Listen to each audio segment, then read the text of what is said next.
Welcome to Insight Builder channel, large language model automators, Python experts, and my dear friends. Unleashing creativity with Vertex AI. How to utilize generative AI for your cutting edge applications, that too from the Vertex AI API. If you're new to this particular discussion on Vertex AI and where this particular topic is coming from, then let me give you a brief background. Vertex AI is a AI, that is artificial intelligence platform, that is part of Google Cloud platform. You can access Vertex AI using the Google Cloud Console. So let me show you how to do that in a brief moment. All you need to do is ensure that you have Google Cloud access. If you have not got it, just enable it by going to Google. I'm not going to cover the basics of how to get the Google Cloud access, how to start, how to create the project, how to attach billing to the project. I mean, you have to complete all those stuff. There is a separate, good introductory videos about these steps in the internet. I am primarily going to cover the tool that is coming under Vertex AI. So after you have got into Google Cloud, after you have generated the project, and then if you go to these three lines and if you take a look at the more models, so it will be under more products actually. So if you click on more products, you will see a series of other products that is available, and then you can pin these. So I have already pinned the Vertex AI module. I am not talking about the AI platform. So this platform is different from Vertex AI, and same way the document AI platform is again different from Vertex AI. So Vertex AI platform has a complete offering for both novice machine learning engineers as well as experts. So both of the extremes of machine learning practitioners, artificial intelligence practitioners can benefit from this particular dashboard or from this particular project. Let us go back to the PDF for a moment. What I'm going to do in this discussion is, as I was always trying to discuss on the generative AI, that is large language model applications. This discussion is on models that powers the applications like Bard, and also it is one of the applications that will be in the future integrated with various Google services also. I'm expecting that they will do that in near future. It should come out because as you will go into this particular discussion, you will see that lots of the applications or use cases can be very interesting. So we will be looking into these things also. So we will have a basic overview of Vertex AI platform, not a detailed discussion on the platform itself, but overall information on what Vertex AI can do. Understand the models and their pricing. So this is one of the important point. These models, I'm going to mainly talk about the large language models that we will be dealing with for generative AI, especially text generative AI. Introducing the model and their capabilities, know how to do the prompting. So there will be certain parameters you have to understand before you go into prompting these models, and then understand the 5 tasks that text-bison 001 model can and chat-bison 001 model can execute. So I have not mentioned the chat-bison here, but yeah, I will be discussing that also. So this is the overview of this particular discussion, and let's speak at the pricing.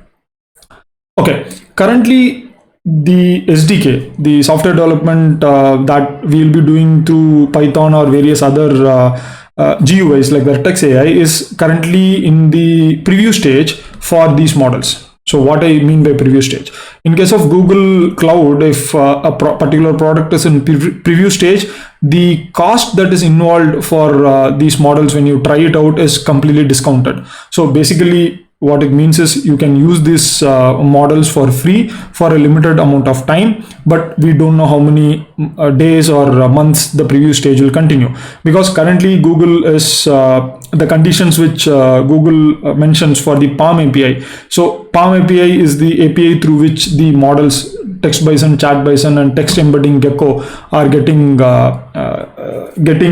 inferenced by us. I mean, used by us. So point I want to make here is that do take this opportunity, get yourself a Google Cloud account and try it out. See, I know you guys might have a certain what is it called, allegiances, I should say, that's the right word, with certain companies or products. But in this scenario of the market that is opening up, understanding the options that is available with various large language model providers is very, very important. At the end of the day, large language models are mathematical constructs. The brands that the brands or the companies that host these models and let us to use those models are there to serve their own incentives as well as our incentives. So understanding various offerings will improve your options, improve your organization's options. As an individual, if you are trying to provide service, then you have a lot of choices in your hand to choose which service or which product to work with when you have a problem or a challenge to solve for your customers. So that is the final goal that you always need to think about. It does not matter whether it is from Google or whether it is from Microsoft or it is from someone whose name is totally new. So there are lots of new players like TechSynth, Goose AI, Cohere. So there are lots of different companies launching large language model hostings. So explore them and try to understand their offerings. In that way, you will also learn a lot. The most important aspect that I always insist is that the more the choices you have, the lesser you are afraid. In the new technologies, this is always like that. Okay, enough of the unwanted discussions. But what I want you guys to take a look at here is that the input and output of the models are different. So you might be wondering why there are two things here, two different prices. The reason here is that you will be seeing in a couple of minutes. The chat model is cheap, little cheaper compared to the text model. Okay, chat model is a little bit cheaper for the same amount of the characters, and you can see that we can do both online and batch request. All this stuff at this moment you don't need to really think about, but understand that as a for the characters, currently there is no any open source libraries that can actually count the characters for the model that you're talking about inside PalmAPI. Soon the Python ecosystem will start developing around these models, and we'll start getting the libraries that can help you to work with the tokens and the character counting. Okay, so this is about the three models, text-bison, chat-bison, and text-embedding-gecko. The text or chat is the type of the model, bison is the size of the model, and 001 is the version. So that is how the naming convention of the model is. So this is a basic peek into the pricing. Now comes the interesting part, the model capabilities. So text-bison has a lot of capabilities, guys. Text-bison can do from classification, analysis, entity extraction, rewriting text, ad copy generation. I mean, these are all the major tasks this text-bison can do. And here is something that you guys have to take a look. The maximum input token is 8,192. And the max output is 1024. So effectively, we have almost approximately 9,200 tokens with us, both input and output together. And the training data is up to February 2023. When it comes to chat-bison, the text-bison has 8192, while chat-bison has half of it. The max input token is 4096. It makes sense, right? You are not going to give a large amount of text to the chat window. You might actually give some context, but if you're going to work with context, we are going to have something more interesting coming in the future. So coming in this same particular discussion, we will be discussing about the context. So stay tuned for that. And we have the embedding also. We have very simple embedding option here. It gives takes up to maximum 3072 tokens with 768 dimensions, 768 dimension output. This is an overview that I wanted to first of all provide. So as we saw that I introduced the model pricing, the model capabilities. Now, before we go further into the prompts, I just want to go back to the browser and I want to show you the Vertex AI's the products and the various options that is available inside. So Vertex AI can start from datasets, and it can go all the way up to deploying the model also. So you see here in the side panel that the Vertex AI has got something called as model garden. The model garden is a place where you will have lots of the existing models that is available. So you can go to this particular model garden and you can see the various foundation models.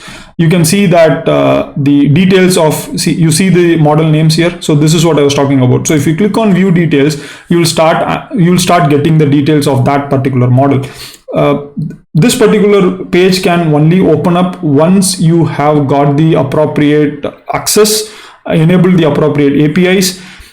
You might have to connect the billing to your project, and then for that you have to actually enable billing also. So do those processes. You might actually hit into some challenges because cloud has its own challenges. I don't deny that, but keep one thing in mind when you're working with cloud. The logic of starting a service.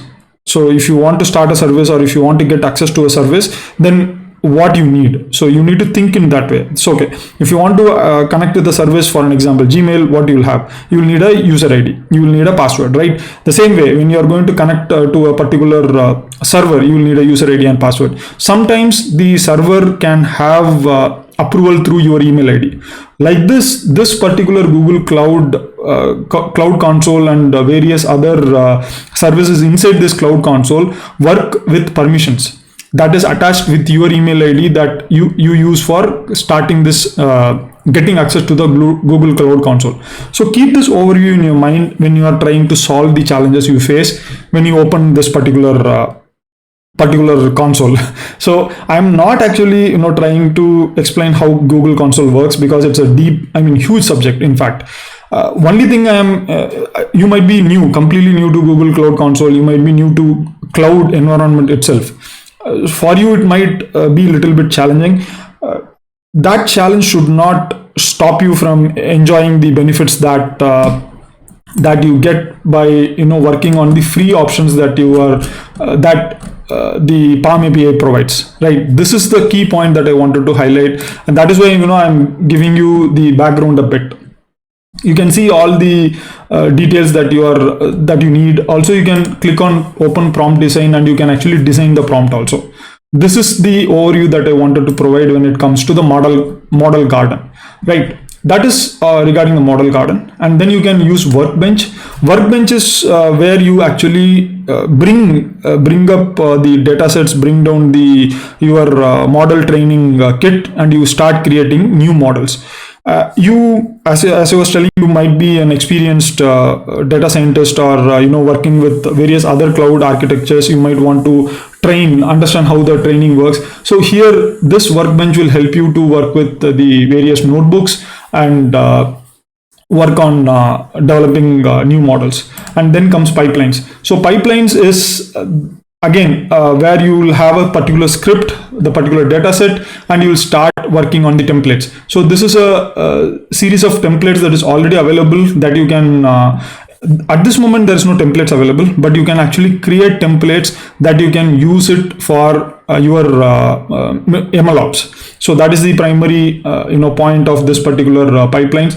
This is a brief overview of Model Garden, Workbench, and Pipeline. What I especially want you guys to concentrate is on Generative AI Studio.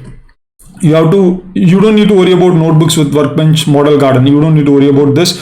Yes, if you are going to work with Vertex AI, if you are going to work with developing new models, developing new machine learning algorithms, work with these two. But if you are going to work with what we are going to discuss, then just click on Generative AI, come here and click on language.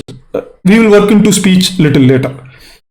Once you get into Generative AI language preview, you will see that there are three options, that is design and test your own prompts, start a conversation, and tune a model. All this three, okay, so getting started, create your prompt. So this is basically a place where you can provide, this is similar to just giving a prompt to the model and getting the reply. It does not hold any memory, but chat prompt will hold the memory for some extent, and it will be able to hold a conversation with you. And tuning a model is what it actually says. Sorry for the disturbance. We were discussing about tuning a model. What I'm going to do right now is that you can actually save your prompts also. So this is one of the new things that I found pretty interesting. You can create prompts for both chat prompt as well as the regular prompt, and you can start saving it. This is one of the good things that I found. And you can tune the model in the same way by using JSON-L format. Now, what I'm going to do next is, let us go back to the PDF. As I was explaining, that there are lots of use cases. There are lots of abilities that the models have. Before we go and start working deeply with the prompts, we need to understand small definitions. So let us go back to the browser for a moment. When I was introducing, if you guys have already seen my channel, then you must have already come across the Google Bard GUI free and paid API video. So here I discussed about how to work with the API and how to work with the prompts. So the moment you click on the generate prompt, you will see that there are lots of options like temperature, token limit, top K and top P, etc. When you actually hover over this question mark, you see the definitions here. What I felt, yes, it is good to have the definitions like this, but somehow it is not very intuitive when you are actually trying to change the parameters, right? Once you understand what these parameters are, then you are never going to read this particular definition. So let us do that. We will understand what these parameters are. Prompt: the text input to generate a data. That is what a prompt is. So prompts can include many things. It can include preamble, context, questions, suggestions, instructions, and various other examples. Temperature is used for sampling during the response generation. So what does this mean? What happens is there are certain algorithms that work underneath the model, the large language model. When the large language model generates some 20 or 40 different words, so that is how the model generates. And then after it generates, there is a algorithm that runs that decides, okay, which word to select. That part is taken care by this temperature. We have this maximum number of output tokens, that is how many number of words you want the model to return when you are sending a prompt. So this one, the max output tokens can be roughly up to 100. Usually it's up to 100 to 200. So the best output is 60 to 80 tokens, 80 words. The top PK changes how the model selects the token for output. So I was telling you that the model by default will select some 40 or odd words. Out of that 40 or odd words, how many number of words needs to be first of all selected for further filtering. So when you say the top PK is 1, then only one word gets selected whenever the model is generating. If you say top PK is 3, then 3 words are selected.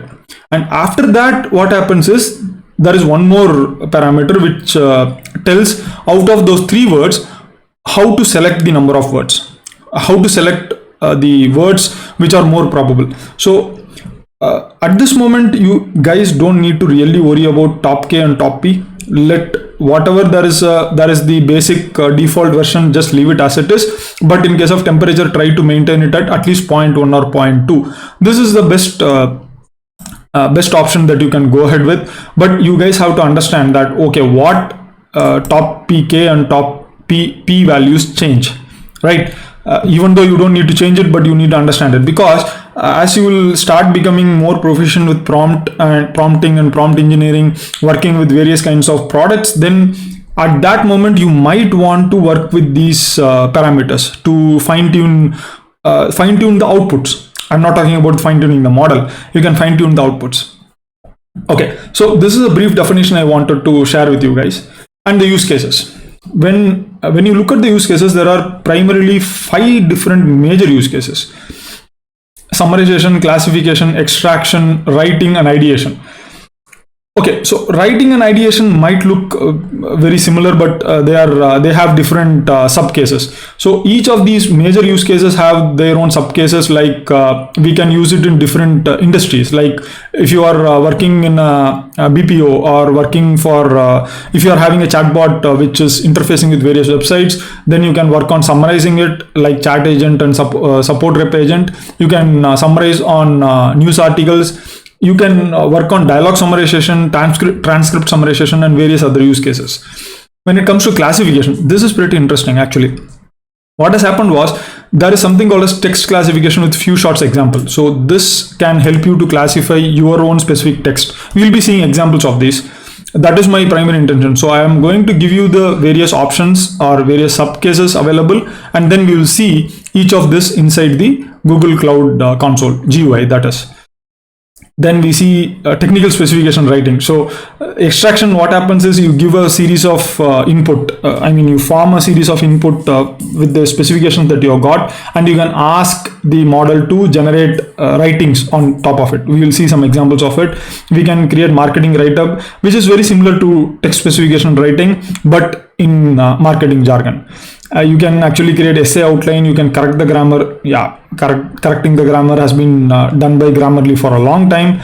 We have reading comprehension. When it comes to ideation, we have meme generation. So you can ask for the ideas of memes. You can ask for interview questions, naming, general tips and advice. So all these are various use cases that you can look at. Now what we are going to do is, we are going to explore. This is the key point that I want to discuss about the Google Cloud Platform at this moment.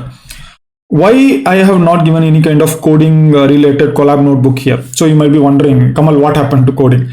Actually, the scenario currently in case of Google, the PalmAPI, is that the ecosystem surrounding the API is still developing. There is one particular SDK called as Vertex AI SDK, which can interface with these models directly, and it can do a lot of things.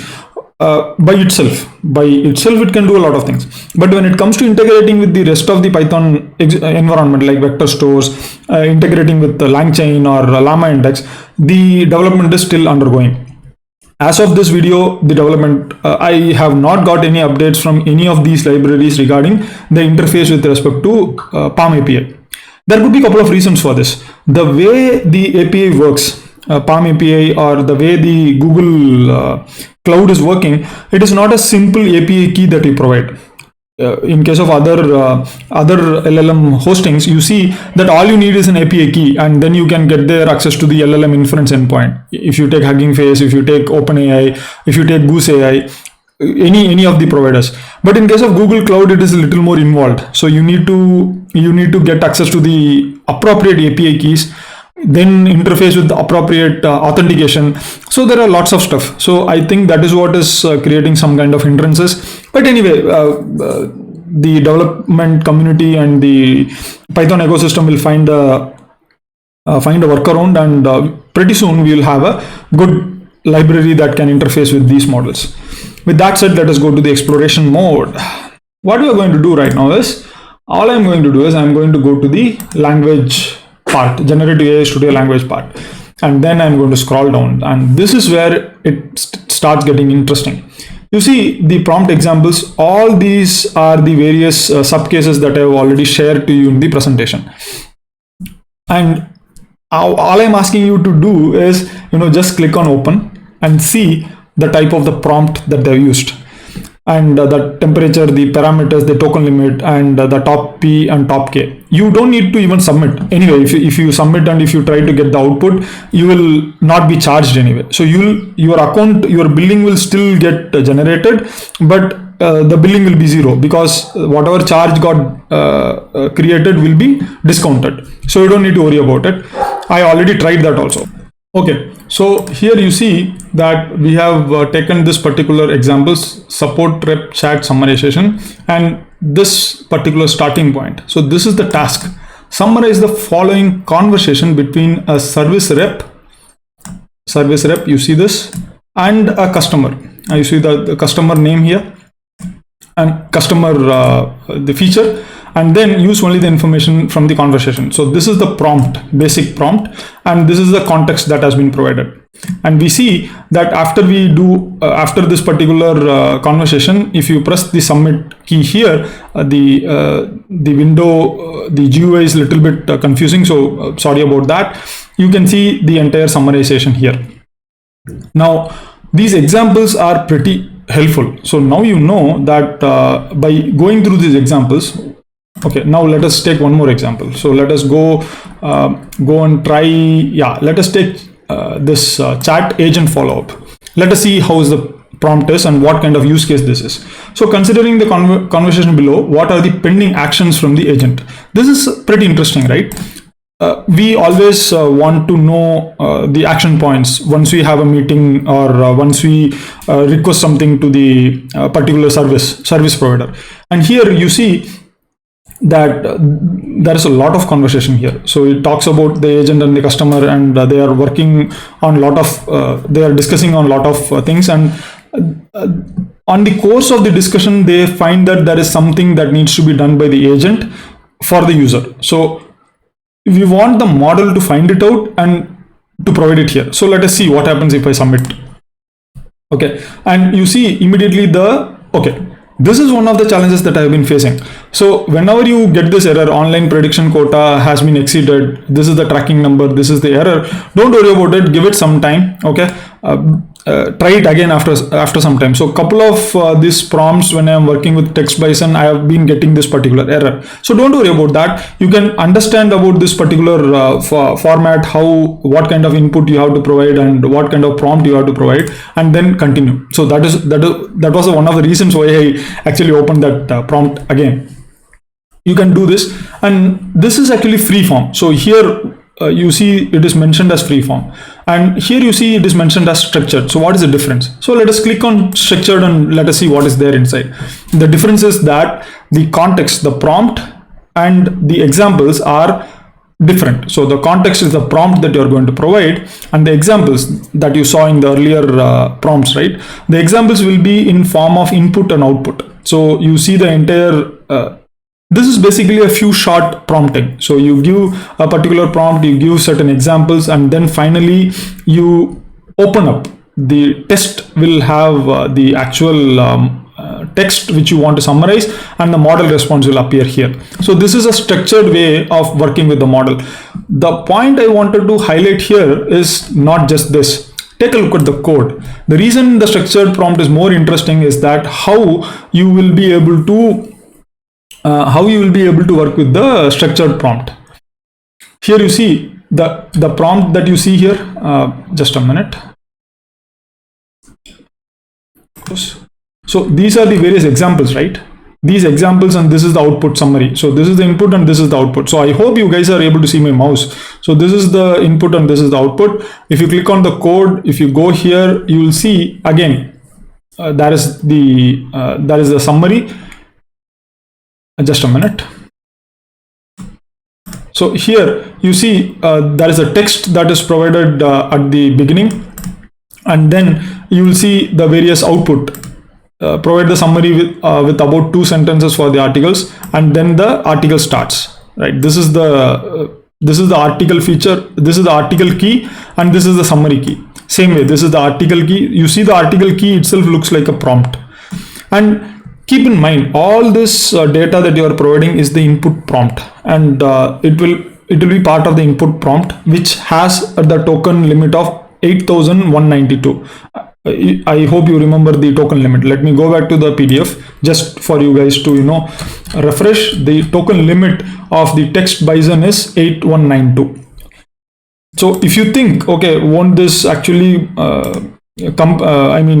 exceed the limit? So you can actually find it out. So if it exceeds the limit, it will let you know that it has crossed the limit. And how this is the Vertex AI this is the Vertex AI SDK that I was talking about, that you can use with Python execution environment, and you can get the response appropriately.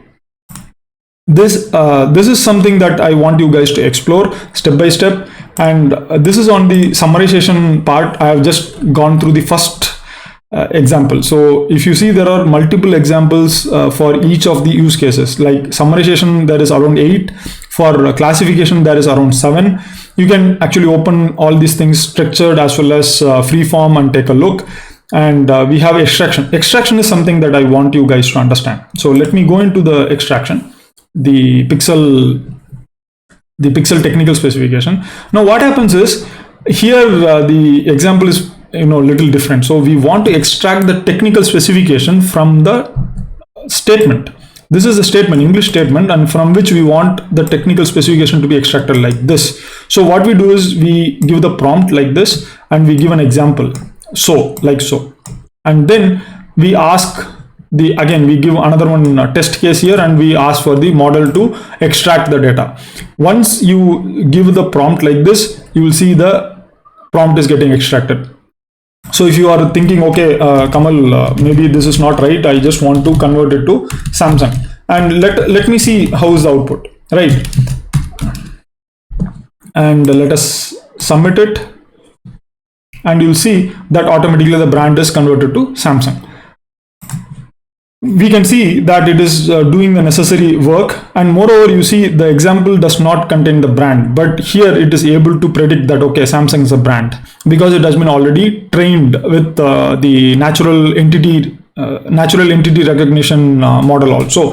So that is how it is able to do this particular activity. This is what extraction is about. Okay, now you see this particular prompt here, it is asking a particular window, it is asking to save. So you can always save the changes that you have made. So I can say the prompt is extraction 01. I'm just giving a random name. I always ensure that I give a number to a particular name, so that in the future, if I am going to change the version or revise something, then I can just change the number. So that is how you can work with. You see the name has got changed. If you go back, if you go to my prompts, then you will see that couple of new prompts have been added. Like this, I want you guys to actually explore one by one. The point of this exploration is two things. One thing, you will know what are the things that you can do with the PalmAPI and VertexAI. Second thing is that you will see how these prompts have been used inside the SDK, that is Python SDK. So for an example, if you go here, if you go into the extractive text question answering, there is a background that is provided in the context.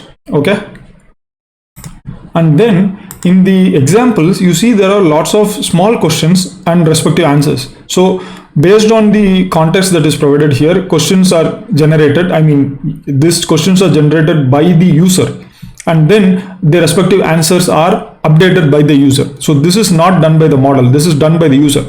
And finally, the question is given, that is used for testing, and then we get the model output here. Once you start looking at the various ways of prompting it, you will understand how the prompt engineering really works. This is a very different way of working with the larger language models. Understanding the nitty-gritty details of how to prompt, how to give the examples, how to make the model work for you. All these things can only happen when you look at these examples. I mean, it is available for you right there. All you need to do is open it up and check one by one, right? You will also get a good deal of information, good deal of hands-on training to work with the prompts, various types of prompts. This is one of the other things that I was talking about. This is opposite to text extraction. So what happens in case of this marketing generation is that you give a series of specification, and then you get the output as output as statement. So you give the series of you see the various specifications here, then you get the output here. So this is opposite of text extraction. So in the previous one, you let me go back one step, and if you go down, there was a discussion where there was a prompt where we were talking about text extraction, right? The pixel technical specification extraction. So in this case, we gave the statement and we got the JSON format. But in this case, we give the JSON format, or we give a set of specification, and out comes the marketing copy or ad copy generation. So these are all similar to this. You can take a look at that. And then we have reading comprehension, generate memes. So let us open generate memes. I actually like this a lot, because all you need to do is, okay, give me some dog meme ideas. And if you submit it, it will start giving the response. As I was telling, sometimes there can be error from the response. Don't worry about that. So you see the various idea that is coming out of the large language model here. These might seem some of you might think that these are all silly ideas, but these are the major use cases that can you actually can think more creatively also. You know that, okay, I can use to generate memes, but what if you can just try to think a little bit differently, and instead of generating memes, what if you want to generate topics for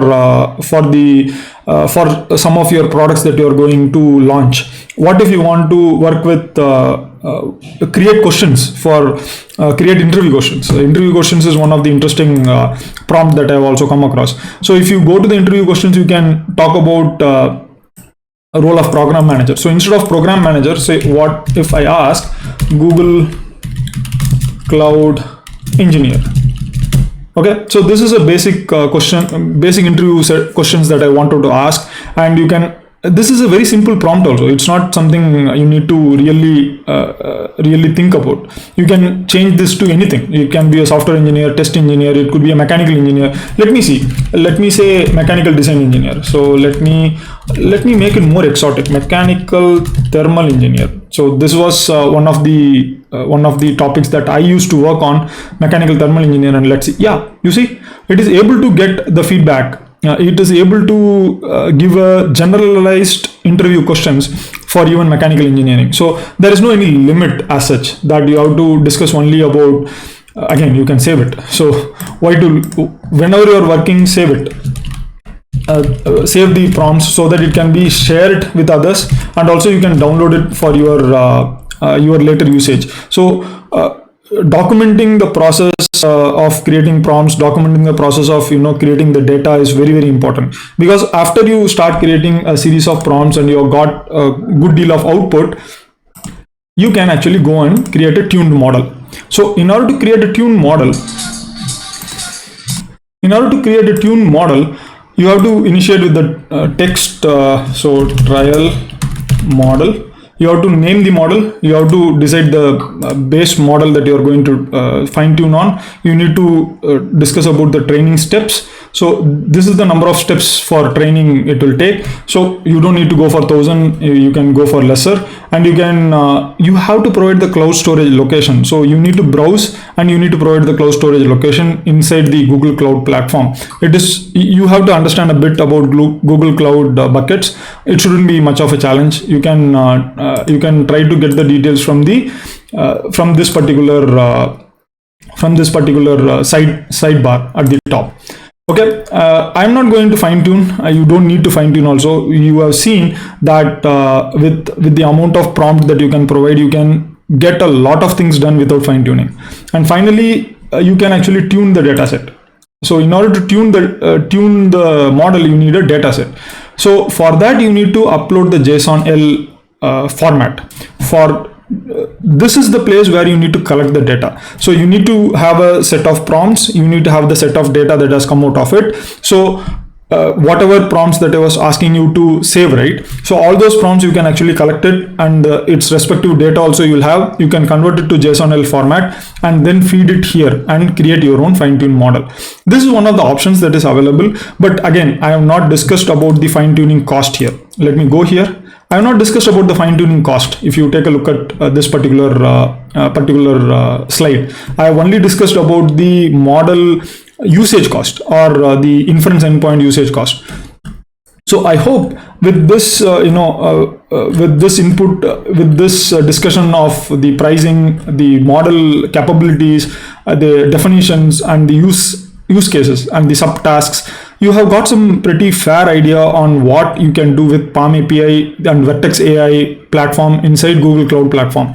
So do explore, try to understand. You will understand a lot more about prompt engineering and prompting the LLM in a more efficient fashion by this exploration. So I believe that you like this content. Do leave a like, share it with others.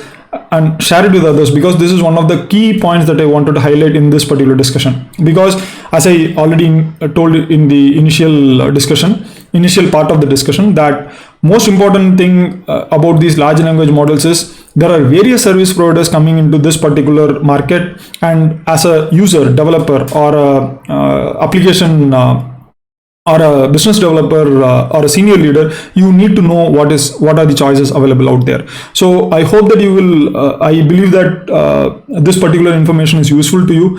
And with that said, I would like you guys to also subscribe to my channel for further updates, not just on PalmAPI, Bard, or large language models. I discuss about various other supporting Python libraries around artificial intelligence and data engineering. So do subscribe for further updates. With that said, I would like to leave this particular discussion with 4 words, and it's going to be different this time. It is explore, explore, explore, explore. With that said, see you guys. Have a great time.